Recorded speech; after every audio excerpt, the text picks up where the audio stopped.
ঘুষখোর ঘুষখোর পুলিশ ঘুষখোর ঘুষখোর ঘুষখোর পুলিশ ঘুষখোর ঘুষখোর ঘুষখোর পুলিশ ঘুষখোর পুলিশ ঘুষখোর পুলিশ ভালো না। দিনে দুপুরে পুলিশের উপরে হামলা। দেখেন ছিনতাইকারীরা দিনে দুপুরে এই যে হামলা করতেছে কারওয়ান বাজার পুলিশ সদস্যের ছিনতাইকারীদের মারধর।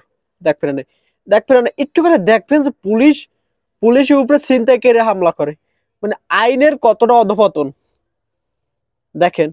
আর মানুষ এই দর্শক বাহিনী এই যে খাড়াই রয়েছে দেখছেন, এই কিন্তু খাড়াই আছে আমজনতা।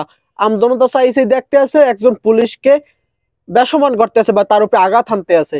আরে এই যে দর্শক, এই দর্শক চাইছে দেখতে আছে, অডিশন চলতে আছে, অডিশন দেখতে আছে সাধারণ জনগণ। দেখছেন কেমনে খাড়াই আছে সাধারণ জনগণ, অডিশন দেখতে আছে।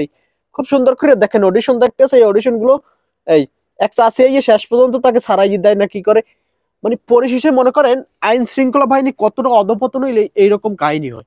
এইরকম কাহিনী একটা অধপতনের সৃষ্টি হইলে। যাই হোক, পুলিশ ঘুষখোরের কথা আসি যে পুলিশ ঘুষ খায়। এবার পুলিশ কি সব ঘুষ খায়? সবাই কি ঘুষ খায়?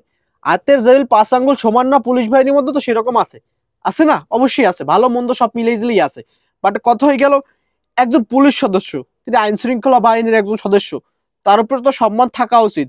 বাট এই যে যেগুলাই অমানুষগুলাই এই পুলিশ সদস্য উপরে হামলা করলো, মানে ছিনতাইকারী, এখানে এই যে 71-এর একটা প্রতিবেদনে দেখা যাচ্ছে কারওয়ান বাজারের পুলিশ সদস্যের ছিনতাইকারীর মারধর।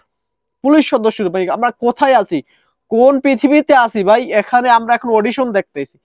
আর এই যে সাধারণ জনগণ যারা আমরা আছি, একটা কিছু দেখলে একটা সমস্যা হইলে ওখানে আমরা চাইছি দেখুন দাঁত খিলাই কিলিয়া আর হাসবো কি, আর আল্লাহ দিতে পারে ঠিক মতো, মাথাটা বসাই দিতে পারে না, মানে এইরকম কতটা একটা কইতে পারে। বাট ওই অডিশনটা যে একটুখানি তাদেরকে শরিক হওয়া উচিত, তাদেরকেও একটু সারানো উচিত। মানে দেখেন এই এই ছিনতাইকারী কয়জনই বা ছিল, কয়জনই বা ছিল দেখে নেই। এই একজন যাইতে আছে ব্যাক লই হাতে, আর ওই একজন, দুইজন, তিনজন, সম্ভবত 4-5 জন হবে। এই দেখেন এই তিনজন, এই নেই তিনজন, ওগুলো দুইজন, 5 জন হইবে। আর আমজনতা দেখবেন কতজন, মানে সাধারণ জনগণ আমজনতা দেখবেন মানে কতজন। এই আমজনতা যদি একবার আঘাত হারে বা আমজনতা যদি তাদেরকে ধরে, তখন কি তাদেরকে খুঁজে পাওয়া যায়? আমজনতা খালি অডিশন দেখবে, অডিশন দেখা ছাড়া তাদের কোনো কাজকর্ম নাই। এ দেখবেন এই কি আমজনতা কম ছিল?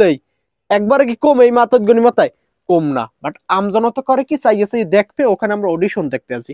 এখন পুলিশ সদস্যকে, মানে তারা তো আইন শৃঙ্খলা বাহিনী, তাদেরকেও তো মানে আমাদের যখন আমাদের বিপদ পড়ে তারা দৌড়েই আসে, তারা আমাদের পাশে গিয়ে দাঁড়ায়। বাট সবাই কিন্তু খারাপ না, হাতের 5 আঙ্গুল যাবে সমান না। তবে বাহিনীর মধ্যে একটু ভালো মন্দ সবাই মিলেঝিলে আছে। এখন একজনের জন্য আপনি আর একজনকে সাপোর্ট দেবেন না, এটা তো ঠিক না। বাট সাপোর্ট, সে পুলিশ সদস্য মানলাম, সে পুলিশ সদস্য না, সে একজন সাধারণ নাগরিক হতে পারতো। সে তো মানুষ, অন্তত অন্তত তো সে মানুষ। তার পাশে যাই তো এতই মানুষ আমজনতা খাড়াই খাড়াই দেখতে আছে, আর পুলিশ সদস্যকে, মানে এটা কেমন কথা ভাই? আমরা কোন পৃথিবীতে আছি? মানে এখন অডিশনের সময় আমরা অডিশন দেখবো, আর অডিশন শেষ হয়ে গেলে কবু যে ঠিক করে দিতে পারে না বাপুরে বাপু, যদি আর 2টা দিত কিল তাহলে ভালো হইতো। এই পৃথিবীতে মানুষ এখন এইভাবেই চলে, ভাবেই চলে। মানে কারো বিপদে কেউ এগিয়ে আসে না যে তার বিপদে পড়ছে তারে কোন রকম এটা আমরা সহযোগিতা করি। বাট এই পুলিশ সদস্য এবার আর কি বিপদ পড়লে তোমাদের পাশে দাঁড়ায় না? দাঁড়ায় না? হ্যাঁ, দাঁড়ায় অবশ্যই, কিন্তু তারাই আসে বিপদে দৌড়ইয়া মনে। কিন্তু তোমরা আজকে এই পুলিশ সদস্যের উপরে আঘাত, মানে পুলিশের উপরে, আইন শৃঙ্খলা বাহিনীর উপরে মনে করেন ছিনতাইকারীরা মনে করেন তাও তাদের উপর উল্টো বিলে আঘাত করে। মানে আমরা কোথায় আছি? আইন শৃঙ্খলা বাহিনীর বা আইনের কতটা অধপতন। মানে এদেরকে ভাই কি 2-1টা কি সরাইয়া দেওয়া যায় না? মানে যদি মানে ঠান্ডা করতে হলে সরাইতে হবে, করার কিছু নেই। বাট এরা যেভাবে উৎপাত বেড়ে গেছে, মনে হয় না যে এদের উৎপাতটা বেশি হয়ে গেছে এখন, মানে ছিনতাইকারী উৎপাত বেশি।